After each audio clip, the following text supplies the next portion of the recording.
Josephine. I won't leave you waiting in between. Bienvenue sur le podcast Les enfants vont bien. Je suis Constance, la créatrice et l'hôte du podcast. Dans la vie professionnelle, je suis doula. J'accompagne les futures familles dans la parentalité, mais ma vraie vie, c'est surtout celle de maman de 4 petites filles qui ont la chance d'avoir 2 mamans. Le podcast est né d'un double constat. Le premier est qu'en France, nous devons rassurer sur le fait que les enfants issus de familles extraordinaires vont bien. Le deuxième est que l'accès à la parentalité alternative n'est pas sans soulever de nombreuses questions. Alors chaque épisode du podcast y apporte des réponses éclairées et constructives. Maintenant, place à l'épisode. Vous écoutez l'épisode 12 de la saison 4.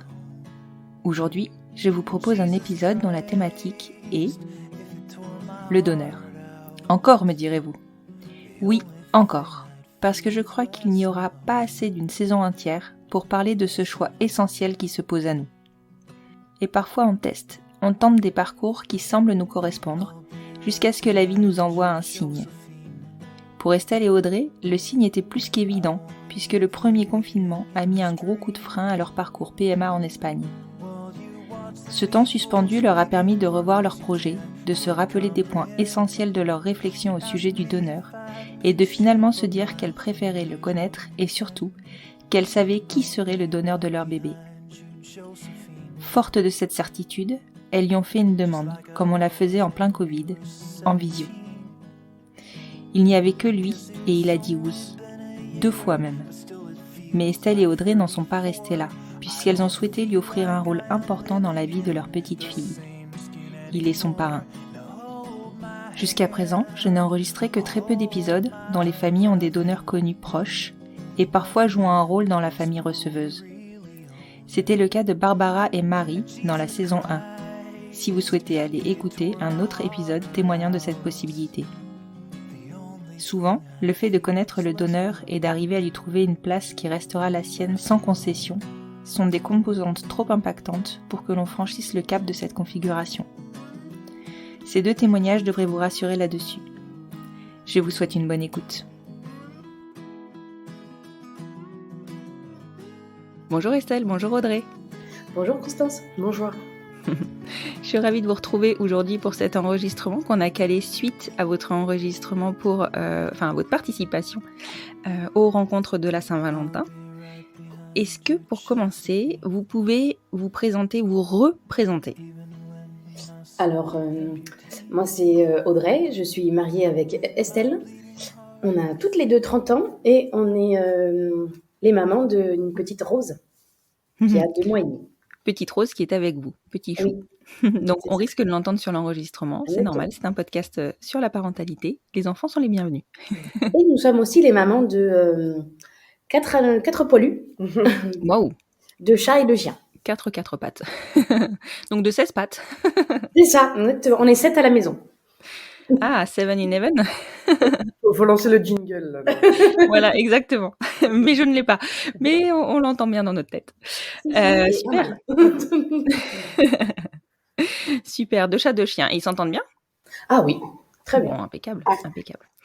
Alors, aujourd'hui, on se retrouve pour parler de votre accès à la parentalité, vous avez fait un choix qui est, je pense, quand même pas mal envisagé. Je dis pas que c'est forcément un choix qui aboutit à chaque fois, mais il est pas mal envisagé dans la réflexion. Vous avez choisi un donneur connu, qui est connu de vous dans votre quotidien, pour devenir le donneur, donc seulement le donneur et le parrain, si je ne me trompe pas, de Rose. Oui. Est-ce que vous pouvez nous rappeler votre rencontre, et je pense que nos auditeurs pourront aller l'écouter en détail dans l'enregistrement de la Saint-Valentin, donc me rappeler votre rencontre et me raconter votre réflexion chacune autour de la parentalité, de l'accès à la parentalité. Alors on s'est rencontrés sur un groupe Facebook de discussion qui s'appelait les Amis de Jeanne Magazine, du coup lié au magazine justement sur la culture lesbienne, Jeanne Magazine. Et on a décidé avec d'autres filles du même département de faire une rencontre. Du coup, on était toutes les 8. Et, c'est comme ça qu'on s'est rencontrés. Et à ce moment-là, Estelle, elle avait une copine qui était aussi présente d'ailleurs à la première soirée. Puis on a bien sympathisé et on s'est revus du coup avec les autres membres aussi. On a fait plusieurs soirées ensemble et où on a appris à se connaître. Voilà. Et il y a eu un déclic qui s'est produit en fait quand on est allé une journée à Saint-Étienne. En fait, moi j'avais proposé qu'on aille au cinéma parce qu'il y avait le film Embrasse-moi de Océan qui sortait au cinéma, mais il sortait pas dans notre ville, donc on devait aller à Saint-Étienne pour le voir forcément, si on voulait le voir. Donc j'avais proposé à celle qui voulait d'y aller ensemble, ça pouvait être sympa. Et seulement Audrey qui avait répondu qu'elle était disponible, les autres n'étaient pas disponibles, donc on est parti à Saint-Étienne, Audrey, mon ex et moi. Donc à 3. Voilà. Et donc on a été au cinéma et en fait moi elle me plaisait déjà un petit peu, mais quand j'ai entendu son rire au cinéma, je suis vraiment tombée sous le charme. Et je crois que toi ça s'est passé dans la voiture où tu t'es vraiment dit que... Oui, que tu me plaisais, quoi. Voilà. Qu'on avait encore plus d'atomes crochus que je le pensais. Et que... Ce même jour, du coup ? Oui. Oui, le même jour, ouais. Ah, c'est marrant, hein. C'est fou quand ça se passe comme ça. Ouais. Bah, et puis c'est vrai qu'après le cinéma, on a été faire un peu de shopping dans le centre commercial et ouais, je me suis vraiment surprise à beaucoup la regarder. Donc, bon. Peu de temps après, moi, je me suis séparée du coup de ma copine, parce que déjà ça allait pas très bien entre nous, hein. Si je commençais à regarder quelqu'un d'autre, c'est que aussi j'étais pas bien dans mon couple, hein. Oui, en général c'est ça. Voilà, donc on s'est séparés en juillet et en fait Audrey était pas là pendant tout l'été, donc on s'est revus seulement à la fin du mois d'août et pendant tout le mois de septembre.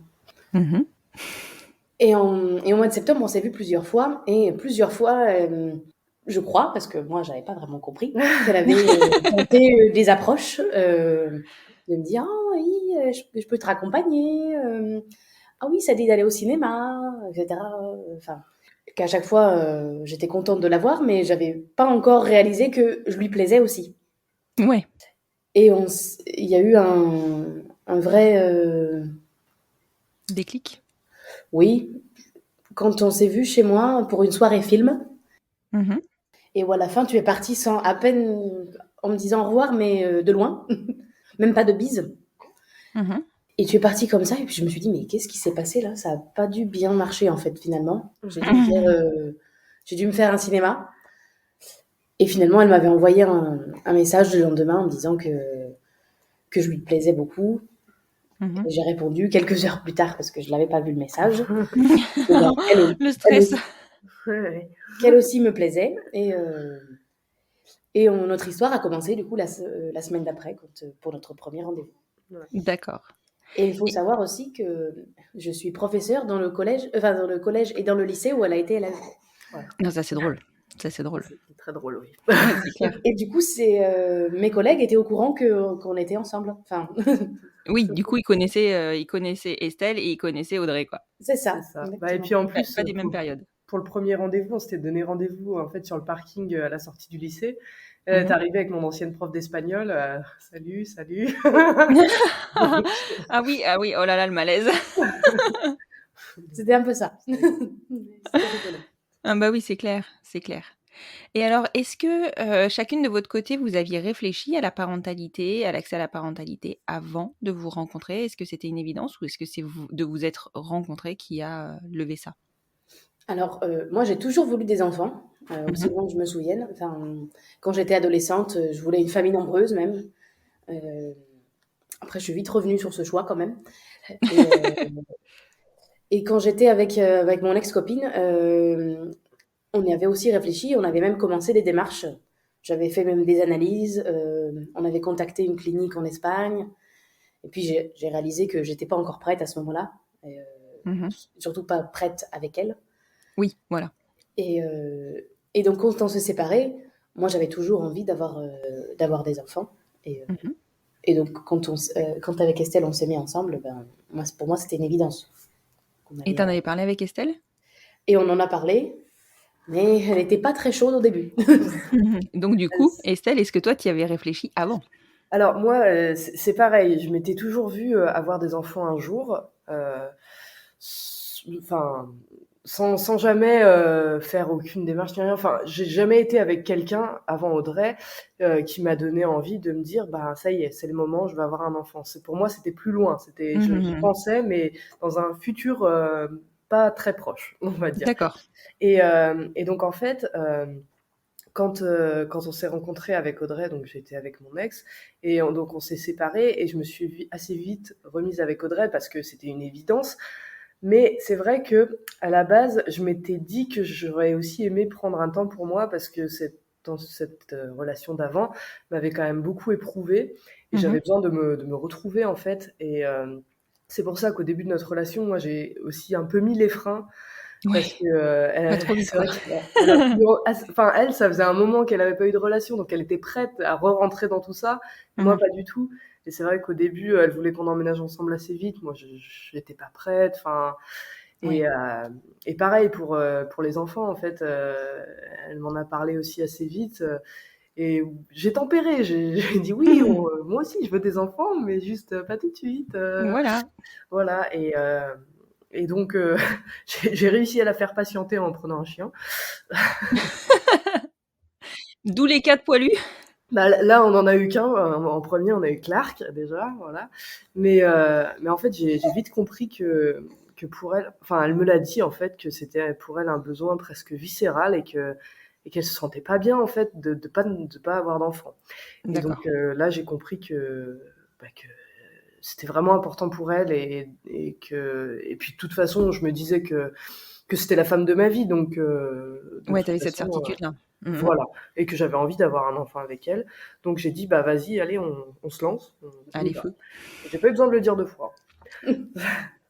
Tu m'étonnes. Et quand t'es dans l'attente, que tu sais que tu veux des enfants, que tu sais que t'es avec la bonne personne, waouh, chapeau quand t'arrives à faire patienter, hein. C'était dur, hein. Ouais, tu m'étonnes. T'es fait patienter combien? Oh, je t'ai pas fait patienter. On a commencé les démarches 1 an plus tard, je crois. Ouais. Ouais. Après, oui, il y avait plusieurs étapes. Je lui ai dit, bah d'abord, on va se marier, voilà. Donc déjà, il y a eu le mariage. Elle a vachement organisé le mariage, donc ça lui faisait penser à autre chose. Non, pas vraiment. Non, pas vraiment, non. Et alors, qu'est-ce que vous aviez mûri comme réflexion autour de l'accès à la parentalité? Est-ce que vous aviez déjà des idées de ce que vous vouliez et de ce que vous ne vouliez pas? On voulait pouvoir choisir quelques caractéristiques, on va dire, avoir une idée de, sans parler de politique d'eugénisme, mais de savoir à quoi pourrait ressembler notre enfant, quoi. Donc, je me suis renseignée du coup sur Krios grâce à une autre d'ailleurs, une fille que j'avais rencontrée sur Insta, qui d'ailleurs a aussi enregistré un podcast. C'est comme ça que j'ai connu le podcast Les enfants vont bien. Ah, c'est marrant. Ah oui, d'accord. Et qui m'avait Aurélia parlé Orechamae, c'est ça? Exactement. Oui, d'accord. Et qui m'avait parlé de Krios. Alors j'avais commencé déjà à regarder même quelques mois avant que tu sois d'accord, mais juste pour vraiment me familiariser avec la plateforme et comment ça fonctionne. Et puis un jour de juillet 2019, je crois, je me connecte parce que là, t'étais d'accord. J'avais donné le feu vert. C'est ça, exactement. Le go. 3 mois avant le mariage. Et donc, je me connecte et je commence à regarder. Et là, je m'aperçois que Krios ne livre plus aux particuliers. Oui, tout à fait. Ils avaient changé le système à cause de la loi. Je crois que c'était une obligation. Il y a une loi qui est passée. Et là, je me suis littéralement effondrée, en fait. Je me suis dit, mais... Oui, ça a changé le projet, en fait, c'est ça? Ah ben, complètement. Puis ça allait repousser en plus, parce qu'il fallait... Je savais que je me disais, il va falloir faire d'autres démarches, donc ça va prendre encore plus de temps. Oui. Mais j'ai vite retrouvé une autre solution. Et je me suis renseignée sur l'Autriche. L'Autriche? Oui, l'Autriche, parce que je suis professeure d'allemand. Donc, ah, d'accord. Je voyais pas... L'Autriche, c'est pas le pays de première intention, donc... non, effectivement, je pense qu'il y en a très peu. Et très peu, en plus, de personnes étrangères. Je pense qu'il y a surtout des Autrichiennes qui... parce que du coup, l'accès à la PMA est ouvert en Autriche, c'est ça, à toutes les femmes? Alors, aux femmes en couple avec une femme, pas les femmes célibataires. Pas les femmes seules. Ça a changé depuis. D'accord. Parce qu'ils nous demandaient d'ailleurs notre acte de Pax et puis etc. parce qu'on n'était pas encore mariés. On allait se marier quelques semaines après. D'accord. Donc, on s'est renseigné. J'ai eu un appel au téléphone, puis une visio. Donc, ça commençait à se concrétiser quand même. À se concrétiser, exactement. Mais c'était pas très clair au niveau des démarches à faire. Et puis, on recevait les ordonnances par la poste. Donc, ça par la prenait poste. Oui, par la poste. Mais attends, mais on était en quelle année? 1812? En 2019, des ordonnances de vitamines par la poste. Okay. Et puis moi je me dis, et justement ils voulaient pas faire avec stimulation.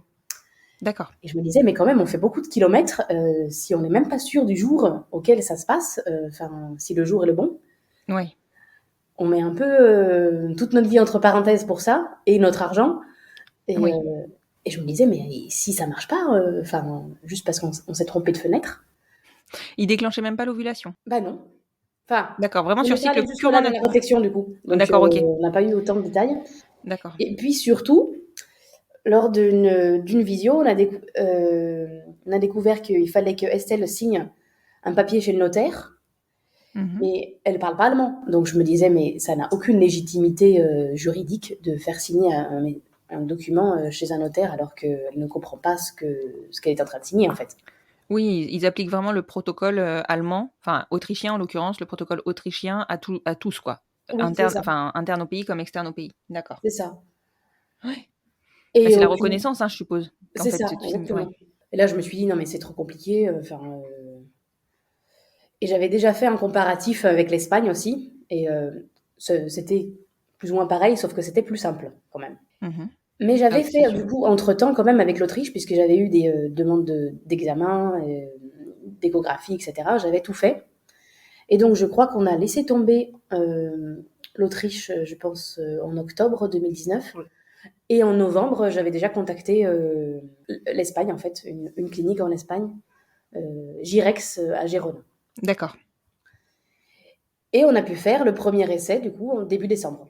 Ah oui, donc en fait, vous avez commencé votre parcours par un parcours PMA en Espagne. Enfin, du coup, en Espagne. Oui.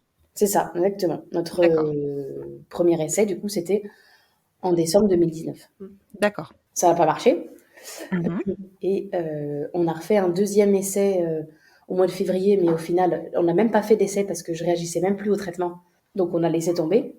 Et le mois d'après, on a refait un essai en Espagne. Du coup, on a pu faire une deuxième insémination en mars, début mars 2020. D'accord. Ah oui. Juste avant le derrière. Ouais, voilà. À l'époque où il y avait la grosse grippe. C'est ça. Celle-là même, celle qui a Espagne, paralysé. Il s'inquiétait pas. Il s'inquiétait pas vraiment encore à la Mais nous non plus, on s'inquiétait pas. Personne ne s'inquiétait à ce moment-là. Mais par contre, du coup, si vous êtes passé en Espagne, ça veut dire que vous avez renoncé à connaître des caractéristiques du donneur, parce qu'en Espagne, le donneur, il est complètement anonyme. Tout à fait. Et moi, personnellement, ça me chagrinait beaucoup, en fait. Oui. Plus je me posais la question, plus je me disais, mais j'aimerais bien quand même peut-être avoir plus d'informations que juste sa couleur des cheveux et son groupe sanguin. Ce qu'on avait justement en Espagne. Bien sûr. Et le confinement est arrivé. Et on a pris le temps justement de la réflexion, de savoir qu'est-ce qu'on veut vraiment. Est-ce qu'on veut recommencer en Espagne une troisième fois, puisqu'on savait que ça allait être possible quand les frontières pourraient rouvrir. Oui. Ça vous a permis d'avoir un temps de réflexion, en fait, ce confinement. C'est ça. Il nous avait dit qu'il nous recontacterait quand ce serait possible. D'ailleurs, pour la petite histoire, ils nous ont jamais envoyé le message. C'est vrai ? Donc, c'est toujours pas possible. Ça fait 2 ans que c'est fermé. Et nous, on a beaucoup réfléchi ensemble, du coup, à qu'est-ce qu'on veut vraiment pour notre enfant. Est-ce qu'on n'a pas envie de savoir, justement, avoir des informations plus précises, voir quelqu'un de notre entourage, en fait.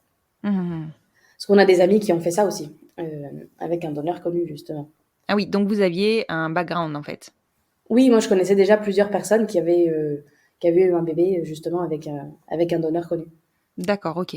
Et du coup, on a demandé, on a réfléchi justement à qui on... Le choix s'est vite imposé au final. Enfin, pour nous en tout cas. Oui, le choix s'est vite imposé quand même. On savait pas s'il serait d'accord. On savait pas s'il serait d'accord, mais on a quand même, on s'est mis d'accord sur la personne. Ah oui, mais c'est fort parce que je comprends que tu vois que tu réfléchisses tout ça, mais t'imagines si tu prends une porte, si la personne. On y a pensé aussi, bien sûr. Ouais. Non, mais c'est très chelou comme conversation de se dire alors qui est-ce qu'on pourrait à qui on pourrait demander en fait et comment on peut demander ça en fait. Ouais, c'est ça Oui, aussi. c'est ça surtout. Comment est-ce qu'on allait pouvoir formuler Une telle la demande, question, ouais. quoi. Mm. Et donc, un jour, on a fait un Skype justement avec mon meilleur ami et son conjoint, qui eux d'ailleurs ont eu un bébé aussi. Ils étaient en parcours aussi à ce Ils moment-là. étaient en parcours aussi à ce moment-là, et, en parcours GPA, mais ça n'avait pas encore abouti. D'accord. Et ben, on a osé formuler la question. Et il a eu Oui, besoin puis alors de... eux, pour le coup, ils étaient sensibilisés à ça, enfin, aux dons, C'est ça, enfin, c'est aux ce qu'on besoins, se ouais. disait aussi, c'est que ils comprenaient tout à fait notre détresse à ce moment-là et notre envie aussi. notre envie, notre démarche. Enfin, quand on leur a posé la question, ils ont compris qu'on leur pose la question. Oui. Oui, d'ailleurs, son conjoint a compris avant mon ami, en fait. Il savait où tu voulais en venir. C'est Voilà, ça. Il a compris avant, lui. Mais parce qu'il l'avait déjà fait avec une de ses amies, je crois. Il avait déjà Ah oui, essayé donc de en faire plus, avec une de ses mais amies. et vous saviez ça? Qu'il avait déjà fait ça? Alors non, Non. on ne le savait pas. Mais On ça le n'a savait pas pas. fonctionné par contre. Ça n'avait pas fonctionné, effectivement. D'accord, ok. Et donc, et mon ami a eu besoin d'un peu de temps de réflexion. Ouais, ce qui est normal. Ce qui est normal, hein, on lui a dit, mais tu peux tout à fait dire non, ça ne change rien à notre amitié. Hein, il n'y avait pas de problème là-dessus. Hein. Et il a accepté. Il nous a envoyé un message quelques jours plus tard, je crois, en disant qu'il était d'accord et qu'on pouvait se recontacter justement pour les démarches précises, comment on allait faire. Et qu'est-ce que vous lui avez dit à ce moment-là, enfin, par rapport à son rôle? Parce que demander à quelqu'un qu'on connaît de devenir le géniteur de son enfant, ça peut vouloir dire que tu proposes une coparentalité ou juste un don avec ou sans un rôle précis dans la vie de l'enfant. Nous, on a été assez clairs dès le début là-dessus. Déjà, quand on lui a demandé, on lui a dit, voilà, nous, on envisage ça, c'est vraiment un don de ta part. Nous, bien sûr que donc t'es notre ami, donc évidemment que tu auras une place dans la vie de cet enfant, mais ça sera certainement pas la place de père. Voilà.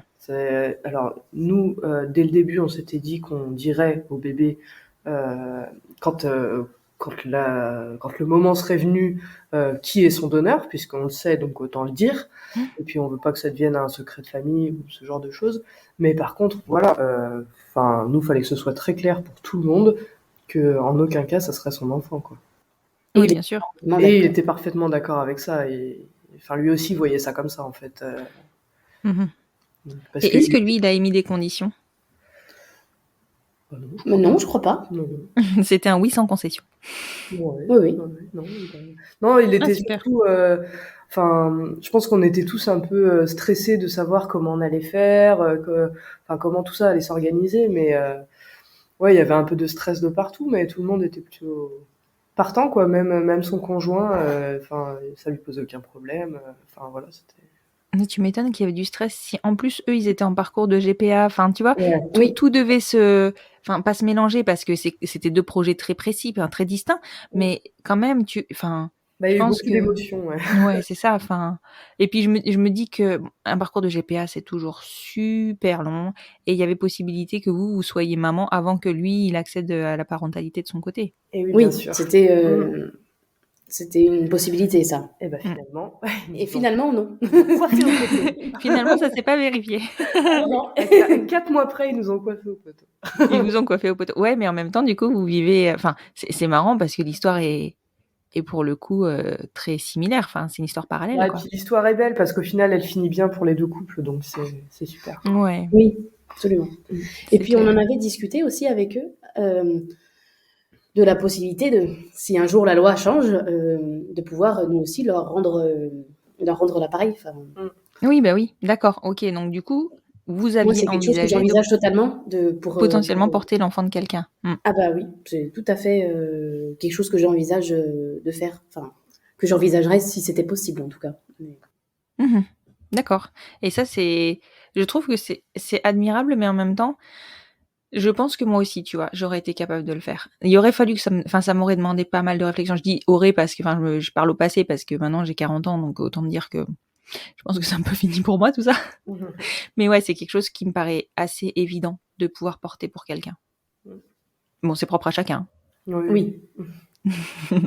Et alors, oui, donc riche en émotions, cette annonce. Comment vous avez réagi quand il vous a dit oui? Oh là là, mais on était tellement heureuses, mais on a pleuré, je crois. Ouais, les larmes en premier. Ouais, mais tu m'étonnes. Ouais. Parce que moi, en plus, comme il avait demandé un temps de réflexion et que je l'avais pas senti chaud en fait en visio. Je l'avais vraiment senti sur la retenue et moi j'avais vraiment peur qu'on se prenne une porte quoi. Et là je me disais en fait que c'était un peu notre dernière chance parce qu'à ce moment-là on pouvait plus aller en Espagne. Enfin et je me disais mais comment je vais faire pour enfin parce que Audrey, je savais que si c'était pas bon, elle allait s'écrouler en fait. Ouais. Et que je me disais mais comment je vais faire pour la soutenir, elle va pas aller bien et tout. Enfin j'avais vraiment peur quoi. Et Surtout vous aviez personne en backup? Bah non, surtout voilà, c'est ça, moi c'était une évidence que c'était lui en fait. Mhm. C'était pas parce qu'on se connaissait déjà tellement bien, on est très proches, enfin c'était mon témoin de mariage. Ouais. Puis il a des bonnes caractéristiques génétiques. Aussi. Il cochait toutes les cases, cet homme-là. C'est ça, exactement. Bon, en tout cas, la vie est ainsi faite que parfois, tout fonctionne, tout roule, tout s'enchaîne ou s'enclenche comme il faut, quoi. C'est magique. Et donc, tu sais, j'ai percuté quand tu t'as dit en visio, que vous lui aviez demandé en visio, j'avais pas capté au départ. Mais c'est vrai que c'était encore pendant le confinement, donc ça crée encore une distance. Tu vois, c'est pas comme si tu te fais un apéro entre potes et que, enfin voilà, là ça formalise différemment en fait. C'est ça. Et du coup, alors parce que tu me disais que vous me disiez que vous étiez stressés à savoir comment ça allait se mettre en place. Qu'est-ce que vous avez fait comme choix par rapport à ça? Eh ben, on a fait le premier essai en juin. Donc, Audrey déjà faisait des tests d'ovulation avant. Et donc, en fait, eux, ils habitent donc sur Paris. Et on s'était dit que nous, on monterait sur Paris dès que le test d'ovulation nous disait que c'était bon, en gros.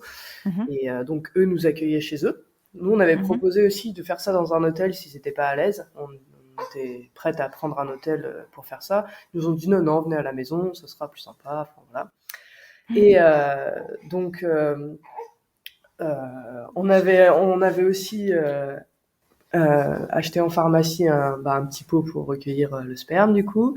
Et puis on nous avait dit pour l'insémination, nos copines qui l'avaient fait avec une pipette de Doliprane.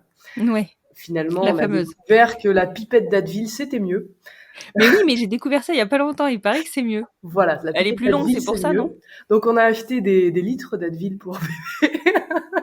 Pour avoir plusieurs pipettes. Pour avoir plusieurs pipettes, voilà. Donc on a stérilisé tout ça, on était prête à partir en fait dès que c'était bon. Et à ce moment-là, en plus, on avait acheté la maison et c'était plus ou moins le test était positif 2 jours avant d'emménager. D'accord, donc en fait ça a fonctionné sur le premier essai? Ah pas du tout. Non, pas du tout. Ah oui, non, d'accord, ok. Ah non, le test d'ovulation. Le test d'ovulation, oui. D'ovulation. Pardon, j'y étais pas.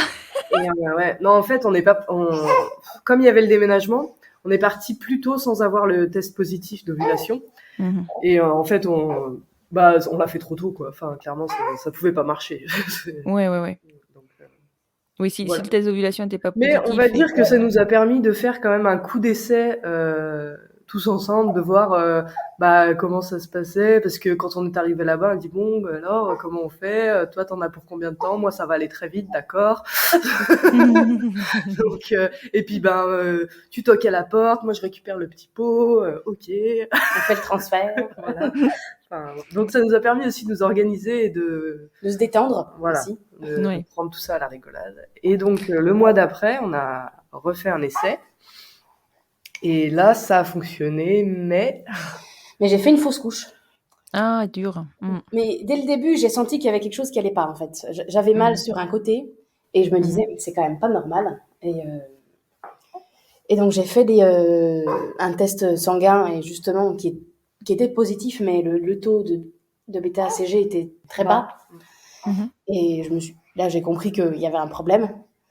Donc j'ai quand même consulté un docteur le lendemain et qui me disait non mais ça peut c'est possible que ça vienne plus tard, qu'en fait que vous ayez mal calculé la date d'ovulation et que tout simplement l'embryon soit plus Jeune jeune que que vous ouais. pensiez. J'étais là, ah mais ça c'est pas possible. Non, nous on sait. Et le lendemain ou le surlendemain, j'ai eu très mal dans la nuit et j'ai compris que, comme une grosse douleur de règles, parce que c'était encore les débuts, et j'ai compris que c'était fini, hein, que j'avais fait une fausse couche. Ouais, d'accord. Ouais. Donc là, il a Et là, fallu... enfin, je suppose que le coup de massue, il est quand même. Ah oui, il a fallu gérer ça. On a eu besoin d'un temps aussi de pause pour gérer ça parce que c'était très difficile. Puis c'est vrai qu'en même temps, autour de nous, on avait aussi beaucoup de gens qui tombaient enceintes. Ouais, il y avait des bébés partout. Ouais, on voyait des bébés partout un peu à ce moment-là. Oui, c'était dur. Et encore, c'était pas le moment le plus dur. C'était pas le pire. Ouais. Et ouais, ça a été dur là, à ce moment-là. Enfin, l'été, là, c'était vraiment compliqué. L'été et la rentrée. Et je crois qu'on a refait un essai au mois d'octobre. Du coup, ouais. On a eu besoin justement de quelques temps de pause. De toute façon, notre ami n'était pas forcément disponible et nous non plus, en plus. Ni physiquement, ni mentalement. Et on a recommencé en octobre. Ça n'a toujours pas marché. En décembre, toujours pas marché. Et là, je commençais à me réfléchir, à me dire, peut-être qu'on devrait se renseigner pour une FIV, parce que ça fait quand même 6 essais. Peut-être qu'il y a un problème. Et j'avais recontacté la clinique espagnole, justement, pour avoir au moins les analyses à faire, la liste des analyses à faire et le prix d'une FIV. Et là, ils étaient ouverts. Eh ben oui. Parce qu'ils vous avaient pas envoyé. Ils vous très vite. Hein. Voilà, ils n'ont pas envoyé, mais ouais, ok. Mais très vite. Ouais. Et tu te faisais suivre au niveau gynéco, je veux dire, ou au niveau ovulation, hormis par les tests d'ovulation, par des professionnels de santé? Pas depuis l'Espagne. J'avais pas recontacté ma gynécologue depuis les inséminations en Espagne. D'accord. Mais je l'ai recontactée à ce moment-là. Et elle avait accepté de nous donner un restant de produits pour stimuler l'ovulation. Enfin, non, pas l'ovulation, pour stimuler la production d'ovocytes. La production d'ovocytes. De façon tout à fait illégale. Ouais. Et donc, on savait qu'on avait ça dans le frigo. Alors, elle nous l'avait passé, mais en nous disant, ce serait pas pour l'essai suivant, parce qu'elle serait pas disponible pour nous faire les échographies. Parce qu'elle partait en vacances. Donc, elle nous avait dit, ce sera pour mars, parce que février, ce sera pas possible pour moi. Et c'est dangereux, hein, du coup, de pas être... suivi pour ça. Et du coup, en février, on s'était dit, du coup, on essaie février, mars, puis si jamais ça marche pas, justement, ben là, on se renseigne sérieusement pour la FIV. Et ça a marché en février. le cycle de l'espoir, entre guillemets. C'est ça, exactement. Ouais. Et cette fois, c'était notre ami qui était venu chez nous. Ah, d'accord. Ça a peut-être joué, je ne sais pas. Il est venu passer quelques jours parce que lui, il était en télétravail en plus. Donc, et puis, on habite à la campagne, donc c'est sympa aussi d'avoir un peu de verdure. Bah oui, bien sûr. Et on a passé un bon moment. Et du coup, ça a marché cette fois-là. Et là, ça a tenu. Oui, et là, ça a tenu, exactement. Wow. Et ça a tenu, mais il y a eu des débuts quand même très compliqués parce que à nouveau, j'avais des pertes de sang comme la fois d'avant, enfin, comme avant la fausse couche. Et le taux de bêta-ACG était aussi très bas. Ah. Et donc là, je me suis dit, ah oui, il y a peut-être un problème encore une fois. Mais cette fois, j'avais pas mal. Donc, je suis allée contacter mon médecin traitant qui n'était pas là. Parce qu'il n'était plus médecin traitant depuis une semaine. Ah, oui, d'accord. Et j'avais eu une remplaçante et sa collègue qui m'avait dit, mais madame, vous êtes en train de faire une deuxième fausse couche. Avant même, sans t'avoir vu. Eh ben, si, en m'ayant vu, en ayant juste lu les résultats d'analyse et en sachant que j'avais perdu du sang. D'accord, ok. Donc, je me suis dit, d'accord. Donc, c'est encore une fois, en fait. Ouais. Et là, on a passé vraiment une soirée horrible. En pensant que, encore une fois, ça allait se reproduire. Qu'est-ce qu'on allait pouvoir faire c'est pas normal, une deuxième fausse couche. Enfin, on disait quand même, ça fait beaucoup. Ouais. Et le lendemain, je suis retournée faire des analyses de sang. Et j'ouvre le PDF en catimini, sans te le dire. Et là, le taux avait triplé. Ah. Et du coup, je me suis dit, mais... je fais pas de fausse couche, quoi. Mais non, moi, j'ai cru. J'ai envoyé un message au labo, vous êtes sûr? Vous n'avez pas fait d'erreur? Parce que il n'y a pas un chiffre en trop. Ouais. Ils m'ont pas répondu. Et j'ai fini par te le dire tellement j'étais bouleversée par cette nouvelle, du coup. Et on a décidé de contacter les urgences gynéco. Oui. Et qui nous ont dit justement de venir, en fait, pour une échographie, pour vérifier que le sac était bien là, etc. Et donc, tout était bon. Et que tout était bon. Et en fait, c'était pas encore sûr. Et donc, on a dû y aller tous les 2 jours, pendant plus d'une semaine, pour vérifier que justement, jusqu'à ce qu'on voit le petit rond avec le point. Et que c'était officiellement bon. Et ça a duré plus de 8 jours quand même. Ouais, c'était très frustrant parce que moi, je devais rester dans le couloir avec le Covid à chaque fois. Puis j'étais de nuit cette semaine-là, donc je dormais très peu. Et c'était vraiment... Enfin, moi, je me souviens de cette période comme... c'était horrible, quoi, d'attendre dans le couloir, de se dire, elle va sortir en pleurant, mais est-ce que ce sera des larmes de joie ou de tristesse? Enfin, c'est... Oui, bien sûr. Vraiment dur, quoi. Ouais, je comprends. Et puis, j'avais... un jour, on a vu, du coup, au bout de 8 jours, on a vu la poche avec le petit embryon. Mais je me suis dit, je vais pas lui dire tout de suite, quand même. Je vais lui faire croire qu'il faut revenir dans 2 jours. Pour pouvoir lui faire une mini surprise, entre guillemets. Parce que je trouvais ça très frustrant dans ce projet en commun, c'est que je pouvais pas faire de petite annonce ou de surprise, on va dire. Donc j'ai gardé ça pour moi, même si en fait j'ai découvert que tu avais eu un doute quand même. Moi j'avais compris. Pourtant, j'ai joué le jeu en fait. Je me suis dit, elle a vraiment envie de me faire une annonce, donc je vais lui faire croire que je la crois en fait. Sauf que j'ai vu sur son visage que c'était bon. T'as dû lire le soulagement. Ouais. Mais je me suis dit, je vais lui laisser son petit moment de plaisir. C'est ça, exactement. Et du coup, j'avais mis un petit t-shirt Le Roi Lion sur son oreiller. Et puis, on allait se poser pour un après-midi film. Et je lui avais dit, on va te chercher un oreiller.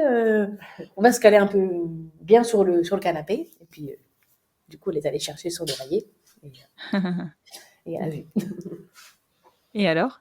Et j'ai joué la surprise. Heureusement, je fais du théâtre, donc ça va, je l'ai fait bien. Ça s'est bien passé. Mais oui, j'étais super heureuse dans tous les cas. Ouais. Bah oui, tu m'étonnes. Et vous avez prévenu votre ami, du coup, que ça avait fonctionné? Ah oui, tout de suite. Ah oui. Il devait être trop très content aussi. Ouais, tu m'étonnes. Bah, surtout que lui, il nous l'avait annoncé en janvier pour que c'était bon pour lui. Oui, le mois de janvier, on a eu, comme ça, je me souviens, 3 annonces. La même semaine. Même semaine. Ouais. Qui étaient enceintes. Et j'avoue que la 3e, j'ai un peu fait une crise de panique à ce moment-là. Je me suis dit, mais à la fois, j'étais très contente pour ces personnes. Je veux dire, il n'y avait pas de souci là-dessus. Mais c'était quand même très frustrant. Et puis c'est pour ça que je m'étais renseignée, je pense, pour la FIV aussi. C'est parce que vraiment, il y avait beaucoup de gens autour de nous qui avaient leur enfant, et puis nous, ça traînait toujours, quoi. Et c'est vrai que dans notre couple, ça avait toujours été évident que c'était toi qui allais porter le bébé aussi. Et moi, je commençais presque à me dire, je vais peut-être tenter le coup, quoi. Mais en même temps, je savais que ça serait dur pour Audrey si ça marchait pour moi et pas pour elle. Donc, ouais, c'est pas facile. Hein. Le mois de janvier, c'était pas facile. Ouais, pas facile du tout, ça. Ouais, clairement. Et depuis, donc, vos bébés, à tous les 2, sont nés, du coup. Oui. Et est-ce qu'il a rencontré votre bébé, votre fille? Oh, oui. Eh bien oui. D'abord, on a rencontré le leur, du coup. Oui, évidemment. Parce qu'il est né en fin juillet, et du coup, on s'est vu en août, parce que sa famille, en plus, habite pas très loin de chez nous. Donc, on est allé chez sa maman, et on a rencontré leur fils. Oui, parce que du coup, les garçons ont eu un garçon et les filles ont une fille. On respecte la parité, s'il vous plaît. Nous, on était aussi très heureuses d'avoir une fille. Et de justement pouvoir dire, oui, on est toujours autant de filles à la maison. Il y a beaucoup de gens qui nous appellent tout le temps, en fait, les filles, et donc on était contentes de pouvoir rester les filles. Je comprends. Je peux pas te dire le contraire. Je suis un peu concernée par cette famille de filles. Exactement. Et donc du coup, donc vous avez rencontré son petit. Ouais. Oui. Et puis moi, j'étais enceinte à ce moment-là. Ouais, lui déjà, il a dû te voir enceinte. Ça a dû lui. Bon, il t'avait déjà vu, mais là, ça devait vraiment bien se voir. Oui, c'était 3 mois avant la naissance de Rose, je crois. Mais il n'avait pas encore vraiment complètement réalisé. Non. Et il essayait justement, il nous l'a dit après ça, de mettre un peu de distance quand même. Enfin, pas vraiment de distance. Je veux dire, on parlait toujours autant, etc. Mais lui, je pense qu'il avait besoin d'un moment de se mettre un peu à l'écart De pas tout trop ça. s'impliquer dans la grossesse, en fait. Voilà, c'est ça. Exactement. Mhm. Je lui donnais des nouvelles, mais il n'en demandait pas trop non plus. D'accord. Et après, quand elle est née, on a fait un Skype aussi. Oui, on a fait un Skype à la maternité. Où là, il a bien réalisé. Là, c'était beaucoup plus concret. Ouais, et C'est puis, ça. c'est vrai qu'en plus, Bichette, il était fatigué à ce moment-là. Et ouais, il a eu un oui, gros moment forcément. d'émotion, on va dire. C'est ça. Ouais, Exactement. tu m'étonnes.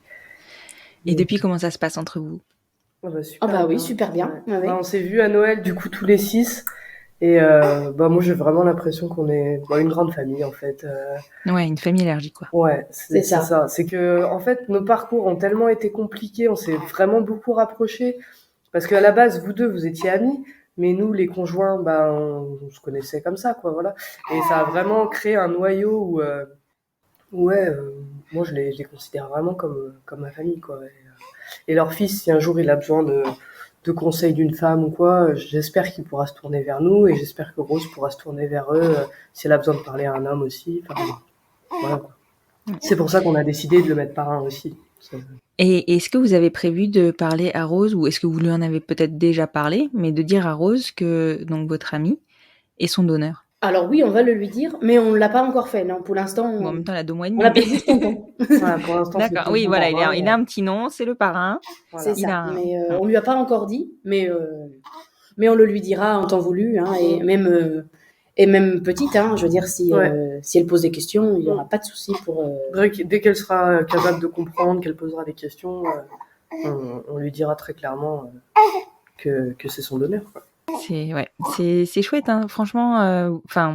Quand on a quelqu'un comme ça en qui on a toute confiance et qu'on a envie de faire rentrer dans notre vie de façon un peu plus intime, j'ai envie de dire, et que cette personne répond par la positive, waouh. Enfin, Oui. tout s'est aligné, quoi. Même si ça a mis du temps, même si ça a été compliqué, que vous êtes passé par un parcours relativement difficile, faut admettre. Enfin, aujourd'hui, vous avez l'air d'être hyper épanoui avec votre petite poulette et avec globalement votre famille élargie, quoi. Ouais, c'est ça. Exactement. Ouais. Mais c'est vrai que moi, j'allais dire, quand on disait aux gens qu'on faisait ça avec un ami, moi, je me rappelle, mes parents, ils étaient là, mais vous avez pas peur qu'ensuite ils reconnaissent l'enfant ou quoi? Et en fait, oui, c'est vrai. c'est une question qui est légitime, mais parce que eux, ils sont pas dans notre histoire, en fait. Et moi, je les ai vachement rassurés. Je leur ai dit, mais vous pouvez pas vous rendre compte de ce qu'on vit, en fait. Lui, c'est très bien. Enfin, il vit la même chose avec parce qu'ils ont eu une mère porteuse, donc il comprend très bien la limite, la frontière entre tout ça. Donc et maintenant ils voient bien avec la naissance de Rose que tout est clair et qu'il n'y a pas de souci, qu'il va pas venir réclamer Rose en aucun cas, quoi. Ouais, vous êtes très assuré par rapport à ça et tout est très clair. C'est vrai que je comprends la crainte, hein, de tes parents, parce que moi je sais que c'est une des craintes que j'avais si j'ai été passée par un donneur connu, enfin si on était passé par un donneur connu. Mais clairement, personne n'est dans votre relation, donc on peut pas savoir. Enfin, tu vois, on peut pas imaginer quel est votre lien de confiance, j'entends. Il nous a fait le plus beau cadeau, clairement. Ah, mais c'est clair, c'est le plus beau cadeau. Et est-ce que vous aviez, en discutant au départ, envisagé, je ne sais pas si c'est votre projet, et si ça l'est pas, c'est très bien aussi, hein, mais de concevoir une fratrie avec lui ou pas du tout? Alors, pendant la grossesse, on s'est posé la question, et puis en fait, c'est même lui qui a formulé, quand on s'est rencontrés au mois d'août, quand on a rencontré leur fils, qui nous a dit, mais moi je suis OP pour recommencer. Ah, trop bien. Et du coup, nous, on y a fortement réfléchi aussi pendant justement les derniers mois de la grossesse, qu'on avait très envie d'avoir un deuxième enfant. Enfin, on s'était déjà dit qu'on en voudrait 2.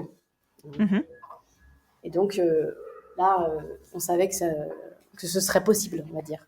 Même si on n'a pas encore officiellement demandé à notre donneur justement de recommencer. Oui, bon, après, Rose, elle a 2 mois et demi. Hein. Oui, c'est normal. Mais il n'empêche que on y réfléchit déjà pour cette année. On verra comment ça se passera. Mais j'ai encore envie d'être enceinte. Mais ce que je comprends complètement. En tout cas, voilà, tu sais, vous savez, oui, voilà, faut que chacune, que toutes les deux vous soyez en accord, mais en tout cas, vous savez que le jour où vous avez besoin d'actionner, voilà, vous savez vers qui vous tournez, vous savez que c'est acté, c'est fait, et vous pouvez vivre ça sereinement. C'est ça, exactement. Ce qui est aussi presque un soulagement aussi, de se dire oui, bien sûr. Qui sera d'accord, quoi. Bien sûr, bien sûr. En tout cas, c'est une très jolie histoire, vraiment. Je trouve que toutes les histoires sont belles, hein, toutes les histoires sont admirables, mais c'est vrai que là, il y a un petit soupçon de magie, tu vois, dans votre histoire, dans le fait que vous êtes liés à deux familles et que vous avez eu chacun votre enfant en même temps quasiment, hein. Donc c'est vraiment, je sais pas, il y a un petit truc qui ouf, voilà. Moi je suis pleine de bonnes ondes là, de good vibes, pardon. Un grand merci à notre ami. Oui, c'est clair, un grand merci à votre ami, et je pense que vous ne lui serez pas redevable, mais en tout cas, à vie, vous avez ce lien qui va vous unir. Et puis je vous remercie toutes les deux beaucoup de bien avoir voulu témoigner autour de de votre parcours, parce que je pense que, comme je le disais tout à l'heure, vous n'êtes pas les seuls à avoir envisagé ça, mais souvent le pas il se passe pas.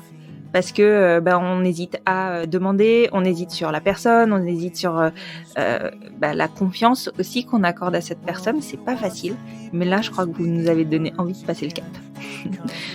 J'espère que ça pourra être utile à d'autres personnes. Oh, je pense. Et je renverrai si jamais ça ne te dérange pas, je renverrai les auditeurs qui le souhaitent vers ton compte. Oui.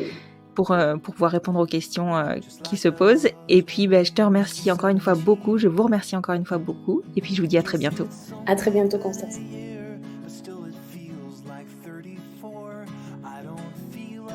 Les fêtes approchent à grands pas et ce témoignage apporte sa dose de feel good. Celui de la semaine prochaine sera encore plus aligné avec cette période de don de soi. Vous m'en direz des nouvelles.